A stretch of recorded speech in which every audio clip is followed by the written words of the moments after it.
Communist party പിറന്ന പിണറായിയിലാണ് പിണറായി വിജയന്റെയും പിറവി. ആ പോരാട്ട ചരിത്രം തന്നെയാണ് പിണറായി വിജയൻ എന്ന കമ്മ്യൂണിസ്റ്റ് പോരാളിയെയും നയിക്കുന്നത്. ഒരു ചെത്തുതൊഴിലാളി കുടുംബത്തിൽ ജനിച്ച് നെയ്ത്തുതൊഴിലാളിയായി വളർന്ന പിണറായിയുടെ കരുത്ത് ആ തൊഴിലാളി വർഗ പാരമ്പര്യമാണ്. 1964 അവിഭക്ത പാർട്ടി പിളർന്ന് CPIM രൂപം കൊണ്ട വർഷമാണ് പിണറായി പാർട്ടി അംഗമായത്. തലശ്ശേരി ബ്രണ്ണനിൽ ബിരുദ വിദ്യാർത്ഥിയായിരിക്കുമ്പോഴാണ് KSFന്റെ ജില്ലാ സെക്രട്ടറി ആയത്. 70കളുടെ ആദ്യം തലശ്ശേരിയിൽ വർഗീയ സംഘർഷം കത്തിപ്പടരുന്നത് തടയാൻ പാർട്ടി സെക്രട്ടറി CH കണാരൻ തലശ്ശേരിയിലേക്ക് അയച്ചത് പിണറായിയെയാണ്. തീയിൽ കുരുത്തത് വെയിലത്ത് വാടില്ല. മാറാട് കലാപകാലത്ത് വർഗീയവാദികളുടെ ഒരു ഭീഷണിയിലും കുലുങ്ങാതെ സംഘർഷ സ്ഥലം സന്ദർശിച്ച ഏകരാഷ്ട്രീയ നേതാവും പിണറായിയാണ്.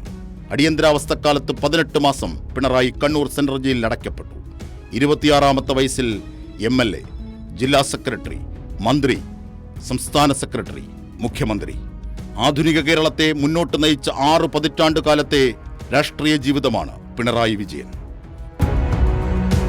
News desk, Kairali news.